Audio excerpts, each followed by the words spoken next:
Hello friends, आप सभी का स्वागत है मेरे चैनल हेल्थ एंड नेचर में।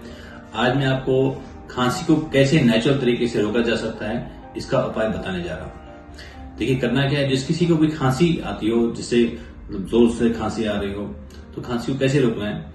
एक अदरक का टुकड़ा, इतना सा अदरक का टुकड़ा लेना है, उसको भुनना है, आग में थोड़ा सा भुनना है। भुनने के बाद जैसे उसका छिलका खुद ही उतरना शुरू हो जाए और उसको हल्दी में डालना है। हल्दी में जितनी हल्दी उसके ऊपर लग जाए, हल्दी से निकाल के आपको सीधे मुंह में डालना है।